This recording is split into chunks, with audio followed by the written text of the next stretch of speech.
Olá, uma imensa satisfação estar aqui participando desse programa com esse tema. Ainda estamos pensando no nome, né? Uma sugestão que surgiu aqui é Vovocast. Mas enfim, o assunto é falar sobre os idosos e com convidados muito especiais aqui.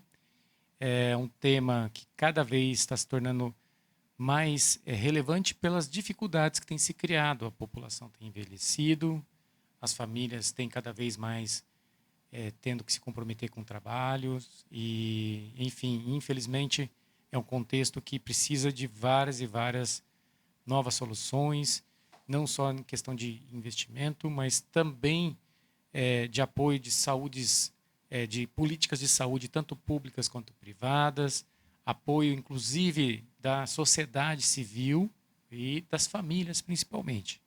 Então, nesse contexto aqui que a gente vai falar desse tema, começar a falar, né? A gente vai ter outros programas, espero que vários.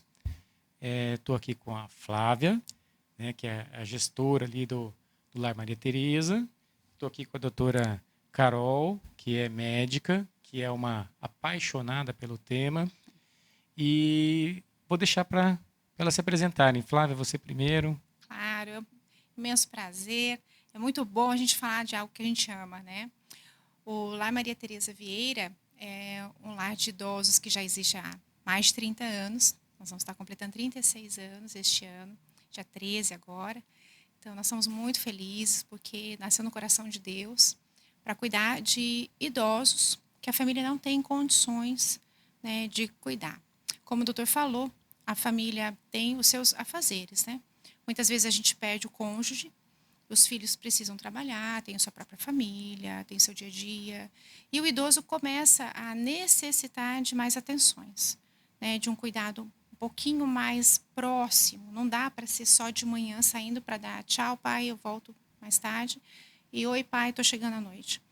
Durante todo aquele período, o idoso ele necessita, né, de uma atenção maior. E com o passar do tempo, como bem falou, população envelhecendo, nós estamos nos deparando com novos cenários familiares, né? Antes a gente ficava muito tranquilo que os pais estavam se virando dentro das suas residências, mesmo sozinhos ou não, né? Mas hoje a gente vê que a realidade não é bem essa, né? Nós estamos tendo novas doenças, as doenças estão se agravando, nós não estamos sabendo lidar com isso, que é natural, né? A gente só sabe lidar com aquilo que a gente tem o hábito ou alguém da família tem, para você saber lidar com isso. Então a gente se depara ali no lar, não só questões de Alzheimer, né, que todo mundo fala, idoso, Alzheimer. Não necessariamente, tem outras demências que são tão sérias quanto, né? Ou limitações, não só físicas, mas emocionais. Como lidar com isso? Não é só, poxa, mas a minha mãe ou meu pai é muito sensível com isso, ou é muito difícil com relação àquilo. Tem que entender que existe um envelhecimento aí, né? Nem ele, o próprio idoso, sabe por que determinados sentimentos ou determinadas reações frente àquela situação. Então, quando ele vem para o lar, a gente acaba vendo esse cenário e tentando acalmar um pouco a família, falando assim, olha, não tem problema seu pai ter isso, é normal. Mas como normal? É normal. Por quê? Porque é o nosso dia a dia, Uhum. né? Temos 56 idosos. Então, temos vários quadros, várias situações, várias realidades. Como desses 56, 40 são da prefeitura. Normalmente, hoje em Londrina, são 3 entidades só que atendem os idosos de Londrina, que vem através da Secretaria do Idoso. É muito pouco, né? Muito pouco. Muito pouco, doutor. Porque nós temos que pensar de 600 mil habitantes, imagine. E detalhe, nós aqui de Londrina nós somos privilegiados por ter a Secretaria do Idoso. Não é toda a cidade que tem. O que muda isso? Muda porque nós temos uma secretaria voltada para cuidar dos nossos idosos. Elas recebem denúncias diariamente, né, de situações que eles estão em vulnerabilidade de vários sentidos.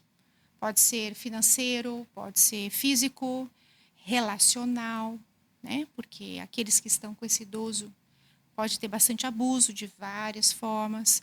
Então, a Secretaria do Idoso, ele recebe essa denúncia, verifica toda essa situação e aí sim ela vai direcionar para uma ILPI.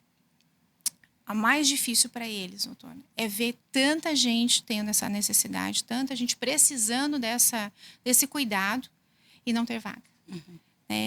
Elas precisam trabalhar muito isso internamente, porque elas veem ali na ponta o que está acontecendo, né?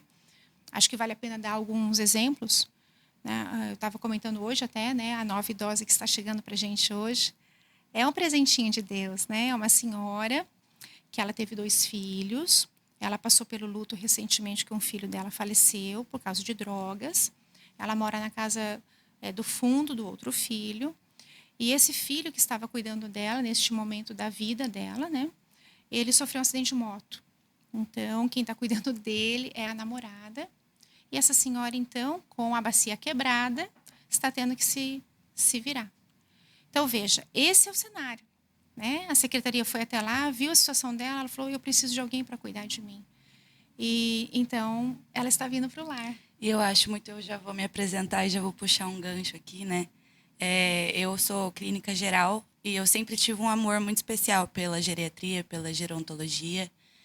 E eu vejo que a principal coisa que afeta ali, né, a saúde do idoso, além das comorbidades, ele estar estável, é a sensação de funcionalidade. Então, a gente tentar quebrar esse estigma onde a instituição de longa permanência ela é um lugar para adoecimento e, né, cuidados de fim de vida, e substituir isso por ele tem uma função ali. Então, ali no lar, a gente vê idosos que eles cuidam do jardim, idosos que eles fazem arte-terapia, e que, às vezes, na casa deles, sendo cuidados pelos filhos, eles não estavam conseguindo fazer nada daquilo. E ali dentro daquela instituição, vendo outras pessoas com a mesma situação que eles se encontram, lá eles conseguem fazer coisas que talvez em casa eles não fariam, sabe? Então, eu acho que isso impulsiona ainda mais a longevidade, diminui o risco de internação, né? Que é o que a gente quer eu quero para os meus pais, eu quero para o futuro, para o meu futuro também, sabe? Então, eu acho isso muito, muito importante. E somado a isso, a gente tem vivido, e não precisa ir muito longe para a gente perceber isso, com um verdadeiro colapso na família, né? As famílias estão numa situação de quase falência da instituição família, né? Tá difícil até, a gente já fez até outros temas aqui, outros episódios falando sobre as crianças, até para a questão dos filhos, né? Esses pais, primeiro que eles não estão nem convivendo entre eles normalmente, né? Às vezes nem chegam a conviver, né? Muitas vezes, né? E então, se está faltando para o filho, imagina para os pais, né? Onde que cada vez mais nós estamos num mundo aí que extremamente de consumismo, das aparências, né, do eu, né, Deus ser feliz, e cada vez menos do nós, né, de a gente estar buscando ali nos momentos bons e ruins estar em conjunto, né, e acaba sobrando. Somando-se a isso, nós temos uma população, não sei se vocês sabem, mas o Brasil é um dos países que mais acelera, já chegou a ser o que mais acelera a idade, a esperança de vida no mundo, né? Eu entrei na faculdade de 93 para 94, aqui na Universidade Estadual de Londrina, para fazer medicina. E, nesse momento, a expectativa de vida brasileira era 60 anos, né? 58 para homens e 62 para mulheres. E hoje baixou um pouquinho, mas nós já estamos aí no 76, né? Baixou um pouquinho por causa da pandemia. Né? Foi uma queda ali, não preciso nem explicar também por quê, né? Mas a tendência agora é dar um rebote e continuar acelerando. E numa população que já sofre na questão do sistema da assistência social, a questão da igualdade social também, né? A questão cultural, sociocultural, a questão da saúde pública e privada, né? Ela já vem um processo de colapso há muito tempo, né? E olha que o Brasil não falta atendimento, falta resolução nos atendimentos, qualidade, né? Então, comparado com a Europa, a gente tem muito mais consulta aqui lá, muito mais. A gente está mais que o dobro do que deveria ser, né, em termos de consulta, tá? Mas em termos de resolução é muito baixo. E imagina nesse sistema onde as pessoas estão vivendo mais e que elas estão adoecendo ao mesmo tempo, tanto pela falta do melhor cuidado preventivo, quanto também pelo próprio envelhecimento, as condições que estão chegando, né? Então, conhecendo o lar, a gente viu o grau de vulnerabilidade, gente, é absurdo. Os idosos chegam com diversas patologias, tomando muitos medicamentos, com vários problemas emocionais, sociais. Às vezes não tomando nenhum medicamento, então a gente faz todo aquele Exatamente. rastreio inicial, né? Onde a gente tenta investigar. Às vezes o idoso ele tem uma questão psiquiátrica, então ele não consegue nem informar se ele toma alguma coisa, foi encontrado em situação de vulnerabilidade. Então a gente fazer toda essa busca ativa, um rastreio, um Ao mesmo cuidado. tempo, né, Carol, aqueles que tomam 500 mil 500. remédios sem ter nenhum diagnóstico preciso, Que ele é está outro pilar, super né? dopado, tomando várias medicações, né? Tem muito isso, né, do idoso. As pessoas elas estão sem paciência para muita coisa hoje em dia. E eu acho que principalmente assim, cuidar de alguém é um trabalho bem difícil. Então, com esse excesso de falta de paciência, fica ainda mais difícil. E a gente vê essa dor. A gente identificou essa dor muito grande, né, hoje em dia. Flávio, eu gostaria de fazer uma pergunta para você. Como esse paciente, a gente fala paciente porque a gente é médico, né? Mas como essa Esse pessoa, morador, esse né, residente. esse residente chega lá emocionalmente, normalmente, na média, e como que é a evolução dele durante a moradia? Foi um senhor que nós fomos chamados para buscá-lo no hospital. Ele estava... Eu sei quem é, eu acho. Ele é muito Eu lindo, amo né? essa história. Então, ele estava acamado. O médico falou assim, olha, eu não dou muito tempo de vida para ele. Nós temos que liberar, então ele vai para o lar. Mas pode ter certeza que ele vai sair daqui, né? Em pouco tempo, né? Vai falecer. Então, fomos lá, nossa, abatido, fraco, muito fraco. Né? Fisicamente olhando, dava para ver que ele estava fraco, estava acamado, amarrado, porque ele se batia muito. E fomos então buscá-lo e entender um pouco do contexto deste idoso. Este idoso não tinha ninguém por ele. Ele chegou no lar, então, com este quadro que eu estou contando. Gente, o que é um milagre, né? Ele tendo ali o cuidado, o amor, fizemos os exames com ele, verificamos o que estava acontecendo fisicamente, emocionalmente. Mostramos para ele que ele estava ali para a gente cuidar dele. E realmente ele era muito, ele queria muito estar ativo, ele queria muito fazer determinadas atividades, mas ele estava com algumas limitações por causa do problema de saúde. Resumindo, em um mês, este homem não está mais na cama, está andando, está brincando de bola, está conversando, está comendo sozinho, pede, ai, tem um belisco aí, tem um belisco Pede um aí. cafezinho todo dia, eu chego lá, ele quer um cafezinho. Exatamente. Então, hoje ele tem qualidade de vida em todos os sentidos. Fez amizade no lar, hoje ele conversa com um, conversa com o outro, faz fisioterapia quase todos os dias, participa de todas as atividades, vai passear no nosso jardim interativo. Quando vai algum visitante lá, a gente apresenta, ele conversa, ele conta um pouco dele. Então, veja, um homem que estava praticamente determinado assim para ele que ele não tinha mais o porquê lutar pela vida, não tinha mais porquê mudar o quadro que ele estava. Hoje, olha quem é esse homem. E ele é lindo em todos os sentidos, ele é lindo, né? Uma criatura maravilhosa que Deus o ama com tanto amor. Então a gente olhando para ele fala assim, Deus, obrigada, porque a gente pôde ver nele, sabe, que vale a pena nós lutarmos por cada um. A gente não sabe o que aconteceu antes, mas o que importa é o que pode fazer daqui para frente, né? Então, este é um quadro que chamou muito a nossa atenção. Quando nós o vimos, brincando de bola, olha, não teve quem não chorou, porque a gente viu como é que ele entrou. Então, são quadros completamente diferentes. Como temos quadro de demências, que a família vem desesperada, porque né, não tem só o Alzheimer, mas outras também, questões de alucinações, não só por causa da medicação. E então a gente teve que entender como tratar isso. E hoje a família vai lá e fala, não acredito que vocês conseguiram praticamente deixar, né, minha mãe normal, vamos dizer assim. Então você vê, a gente consegue fazer o resgate familiar disso. porque os filhos estavam desesperados, não sabendo como lidar, que é natural, né? Como é que você lida com tua mãe sem saber que você é filho dela? De repente, a tua mãe, ela não vai mais no banheiro, vai fazer as questões dela no quarto. Você fala assim, meu Deus, o que está acontecendo? Gente, não é simples, não é simples. Então, por que não deixar a tua mãe ou teu pai num lugar que sabe lidar com isso? E eu acho que se isso é frustrante para o familiar, imagina para a pessoa que está passando por isso, né? Porque às vezes ela tem essa limitação física, só que a mente dela não acompanhou isso. Então é frustrante em todos os sentidos, né? Sim. E eu acho que o que eu vi no lar, que é muito interessante no Lar Maria Teresa, é que, como médicos, nós sabemos que a saúde ela não é apenas ausência de doença, né? Então a gente tem todo um cuidado psicológico, espiritual. Então, não só tratar com medicação.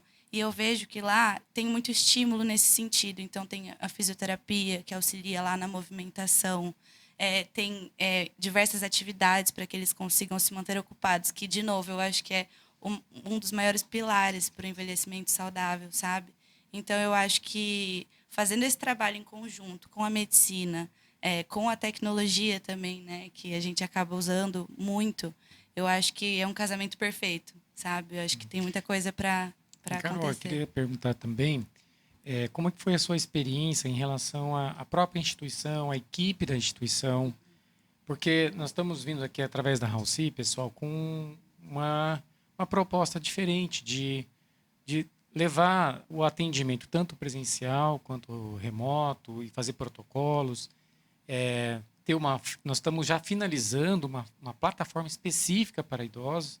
Acredito que até o final de abril já a gente vai estar lançando isso, para poder atingir mais pessoas, coletar mais dados para que a gente possa levar isso, inclusive, para os gestores de saúde, ajudá-los até adquirir informações de como, primeiro, levantar o problema, mas de como trazer a solução. Né? Não é só levantar o problema, né? Então, eu queria te perguntar isso. Como é que foi essa experiência com o lar? A gente sabemos que o lar é um... Assim, a gente conhecemos alguns, né? Porque esse trabalho a gente pesquisou e, enfim, estamos fazendo esse projeto piloto lá no Lar Maria Teresa e sabemos a excelência, acima de tudo, Flávia, o amor que vocês... Né, a Flávia e toda a equipe, né? Eles põem realmente ali o coração, né? Ali é um propósito mesmo, né? De dar o máximo para aquelas pessoas, né? Que tem tanta história, que tem tanto ainda a nos ensinar, né? Aquelas pessoas que estão precisando naquele momento, mas que, como a Carol falou, eles podem também oferecer muitas, às vezes mais do que a gente para eles, né? Mas como é que foi essa experiência com a equipe, com a instituição, essa experiência que você está ali há uns 4 meses, né? Em torno de 6 meses. 6 meses, mais nossa, ou menos. Passa, o tempo passa. O tempo passa, está passando. É muito trabalho. Estamos trabalhando demais.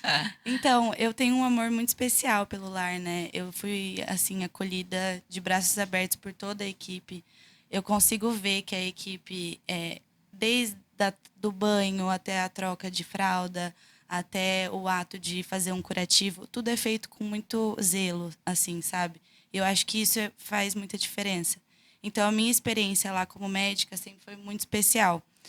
Tudo que eu trazia como questionamento, ou às vezes a gente precisava de alguma coisa específica para algum idoso, sempre muito bem cuidado ali, né, nesse sentido. E eu acho que toda essa questão que a gente entrou, então a gente fez o cadastramento de todos os idosos, então fui lá, conheci um por um, fiz o exame físico, me apresentei também, que é muito importante, né? Quem que é essa pessoa que está vindo aqui, eu nem sei quem é, e já está me falando para tomar menos remédio ou mais remédio, como que eu vou confiar nisso? Sim. Então, esse primeiro contato foi muito importante. A partir disso, né, fazer todo o rastreio via tele também foi muito bom, porque a gente conseguia ter uma praticidade e facilidade no cuidado. E estamos tendo assim muito boas respostas. Eu acho que o número de internações eles estão diminuindo, assim. Eu acho que esse é o principal objetivo nesse sentido. E como, né, pessoalmente eu me sinto muito realizada, porque eu tenho o objetivo de trabalhar na área.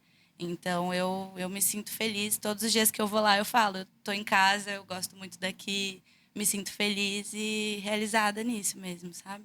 O que eu acho muito fantástico, Carol, é porque esse brilho nos seus olhos, né, é o que os idosos conseguem enxergar. Uhum. Então, por mais que nós, como instituição, a gente queira passar o amor para eles e a segurança deles saberem que a gente está fazendo tudo com muito cuidado, né, com muito carinho, é eles enxergarem isso no profissional que está ali, né? Então, quando você chegou, a gente trabalhou com a equipe, né, e com eles, olha, vamos ter agora, né, uma pessoa para cuidar, olhar você como um todo. E, gente, foi muito interessante essa questão da House vindo para o lar, porque por mais que a Secretaria do Idoso tenta trazer para nós o máximo de informação possível desse idoso, vamos entender, né, existem limitações. Então, esse idoso ele chega para nós, a gente não tem ideia qual é o histórico dele de saúde. Então, nós temos que tratar com aquilo que vem e administrar o dia a dia. Hoje, não. Hoje, agora com a House ali dentro, a Carol já verifica, né, já pede os exames, nós já verificamos se aquele idoso, se ele é diabético, né, se ele tem pressão alta, se ele tem alguma limitação com relação à alimentação, se ele tem alguma limitação para alguma atividade física, se ele pode participar das nossas atividades. Então, hoje fica muito mais fácil. Olha a nossa situação antes disso. Então, é o antes e o depois da House, né? Antes, a gente tinha que ser no empírico, né? Não tinha nada que a gente pudesse se basear. E isso é uma coisa, até, Dr. Fad, aproveitando a tua fala anterior, eu busquei muito informações das ILPIs, das pesquisas realizadas. Como eu sou analista em dados, é uma das minhas especializações, eu busquei muito por dados reais das ILPIs com relação a cuidados, qual é a diferença de um quadro, né, quando esse idoso ele tem todos esses cuidados, né, que é físico, emocional, espiritual, as atividades. Vou te falar, não encontrei o que eu precisava. Então, eu acho que a gente tem a falta de informação. Porque você ter uma percepção é uma coisa. E cada um tem a sua. Se eu for perguntar, meu Deus, né? Nós temos aqui lar de idosos que está há 60 anos. Vai poder falar um monte de coisa. Mas nós não temos dados. Dados são aqueles, igual quando a gente vai pegar uma bula de medicamento, né? Faz 10 anos que verificaram toda a consequência de quem tomou durante 10 anos, se verificou isso, aquilo. Tem todo um controle, né, de cenários vividos durante 10 anos. Agora, o que nós temos? E não tem como fugir disso, né, Flávia? Porque com o tamanho do problema, a maneira que, até da parte clínica que essas pessoas estão chegando, e também o custo que isso está se tornando, não tem como agir de forma empírica. É uma coisa que realmente já está colapsada. Nós temos um colapso em vários setores da saúde. Esse é talvez um dos piores. Eu acho que só não perde, nós estamos trabalhando com isso também, para a questão das crianças, principalmente no pós-pandemia. Porque nós tivemos um agravamento absurdo na questão da saúde mental das crianças. Imagina. Tá? Sim, tá assustador, horrorizante. Né? Sim. Então, assim, trabalhar com dados é você ter a resposta mais rápida, com menor esforço, de forma mais assertiva, reduzir o nível do problema para poder, aí as outras soluções, que são as soluções intermediárias ou paralelas, você ter recursos e condições de gerir. Né? Então, é fundamental trabalhar com isso. Né? E não adianta, hoje, pesquisa científica demora anos. E é num ambiente diferente, controlado, às vezes num outro país. Nós temos que trabalhar com vida real, com pessoas ali de vida real, que elas estão vivendo, para ter uma resposta rápida. E hoje a tecnologia ela é uma das ferramentas, é uma das evoluções que a gente consegue ter muita coisa, né, que a gente consegue coletar. A House veio com essa proposta, né, não só nessa área, né, na área infantil também, na área de prevenção, em outras situações também. Então, assim, nós não vamos ter outra saída. Nós vamos ter que trabalhar com a coleta de dados, Sim. análise em tempo real, para ter a melhor estratégia e ter a intervenção imediata. E só para... quando você disse do brilho dos olhos, foi exatamente isso que me chamou a atenção para ter convidado a Carol como essa nossa parceira, nossa grande parceira aqui da Halsey nessa área, porque foi nítido isso, né? Os olhos dela brilharam assim e se confirmou, né? Sim. Com aqueles que são os atores principais disso, que são os idosos. Sim. Né? Então, Deus encaminhou certinho. Acho que a gente escolheu a pessoa assim certa para estar à frente de um projeto. Sim, né? sem dúvida. E uma médica jovem. Exato. Né? Isso é muito legal, né? Se preocupando com esse tipo de população. Tantas coisas que ela tem tantas oportunidades, né? E Exato. ela tá nisso. Né? Mas uma coisa que eu vejo que a gente precisa até trabalhar e trazer muito, pelo fato de termos a chance de ver esses quadros que nós estamos comentando aqui, esses idosos, agora a nossa preocupação é como falar com aquele idoso que ainda não está aqui, né, sendo cuidado por uma ILPI. Ou o que fazer para que ele não chegue a determinadas consequências físicas e emocionais, né, antes, para que quando ele for chegar para nós, ele já esteja num outro momento, né?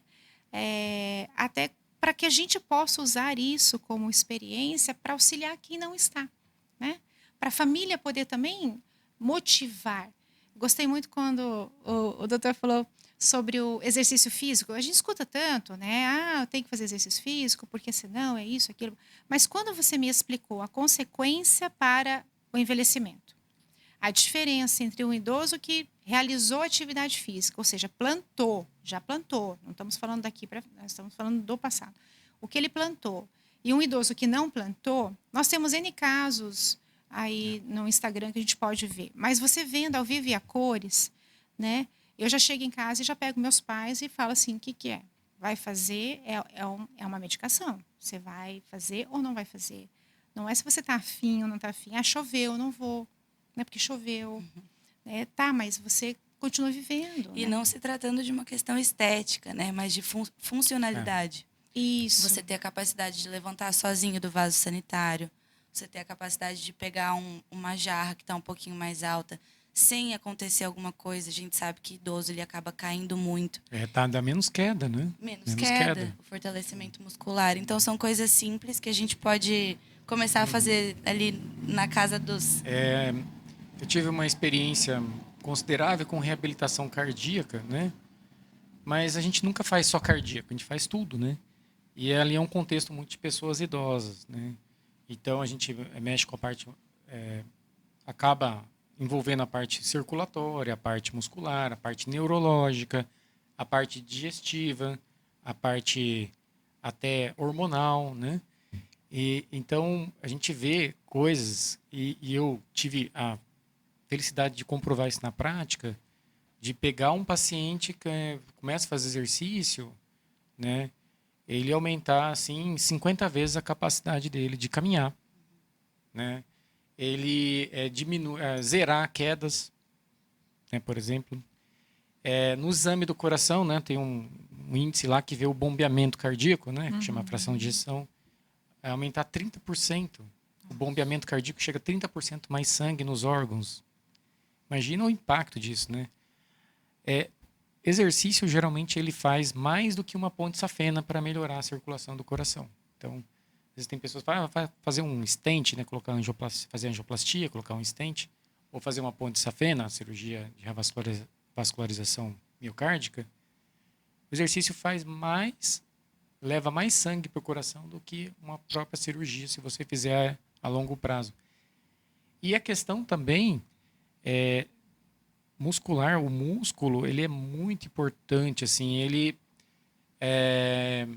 puxa o resto do corpo de como produzir energia e produzir uma energia de uma forma saudável, né? Porque energia é vida, né? Então, o exercício, ele é um grande catalisador de como o corpo vai produzir energia, das maneiras, são várias formas que o corpo produz energia, né? Por exemplo, o cérebro, ele só via aeróbica, ele só tem que usar oxigênio e glicose. Então, o exercício aeróbico é fundamental para o cérebro, para o metabolismo, para a perfusão cerebral. E, além do que, ele melhora muito a circulação cerebral, né? Então, assim, fora que tudo que a gente pratica, seja ele intelectual, seja ele de exercício, ou seja uma coisa lúdica, ou emocional, ou artística, ou espiritual, na fé, o cérebro ele reage, né? Então tem aquilo que a gente chama de neuroplasticidade, ele vai adquirindo outros caminhos de funcionar melhor. Você pega isso numa pessoa que está extremamente debilitada, tomando um monte de remédio que deixa dopado, está com vários problemas de circulação, degenerativos cerebrais, já teve um AVC. O impacto disso é tremendo. A pessoa que não saía da cama para fazer nada, de repente ela consegue ir para o banheiro sozinha, consegue dar uma volta. Você mudou demais a vida de uma pessoa, né? Sem dúvida.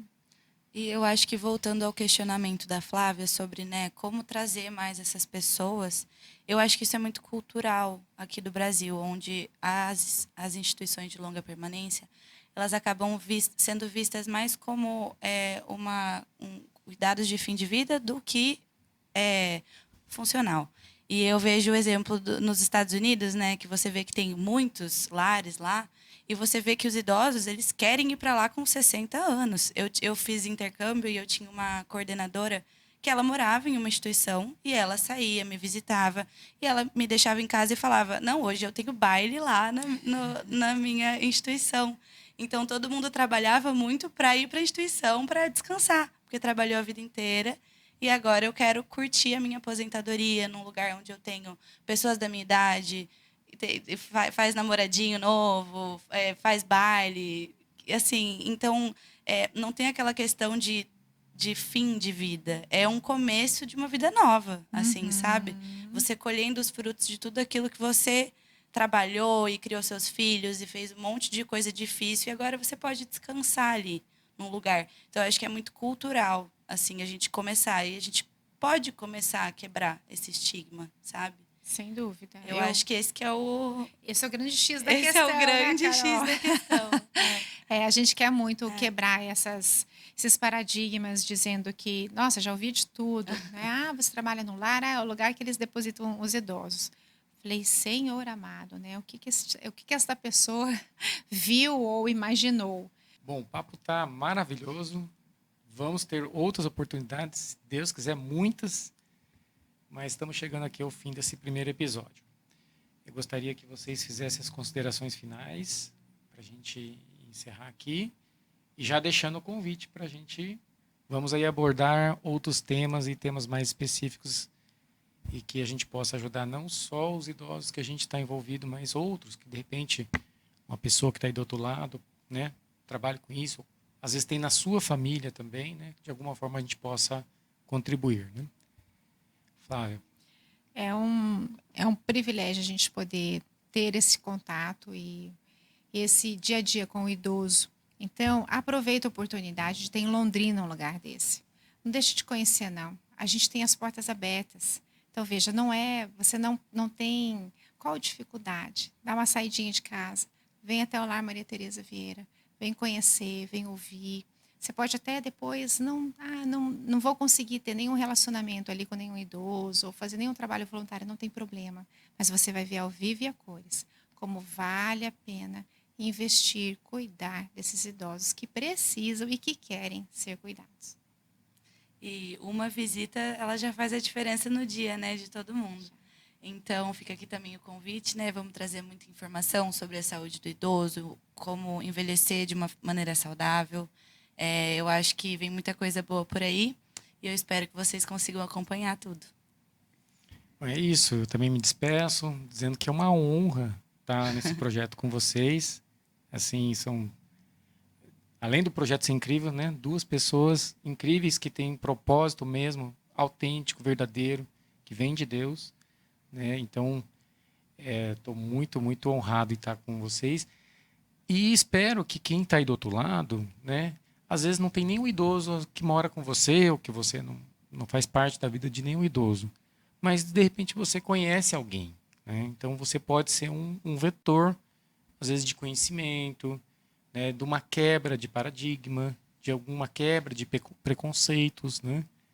E a gente entender que buscar aprender e conhecer e sentir um pouco esse mundo, isso pode, além da gente poder ajudar muito mais pessoas, mas pode também nos sensibilizar muito mais para essa causa, que pode chegar para a gente. A gente também um dia, né? Pode Vai ser que a gente chegar pra precise, todos também, né? né? Se Deus quiser, a gente, que a gente seja uns velhinhos bem, Legais. Ativos e saudáveis. bem bonzinhos, né? Mas realmente é uma coisa que emociona e que quem honra, né? Quem já fez tanto por nós, né? Assim, só tem a ganhar, não tem nada. A gente não está fazendo, a gente está recebendo, a gente não está dando, a gente está recebendo, né? Então pode ter certeza disso, tá bom? Um grande abraço, foi um prazer enorme e Deus abençoe. E vamos lá, não vamos desanimar, não, vamos continuar em frente. Isso A aí. luta é grande, mas a vitória será muito maior. Amém. E hoje já usem esse vídeo para ter muita paciência. Se tem um idosinho aí com você, tenha paciência, ajuda ele, já usa esse vídeo como inspiração para isso, tá? Que é assim que a gente começa a mudar o mundo.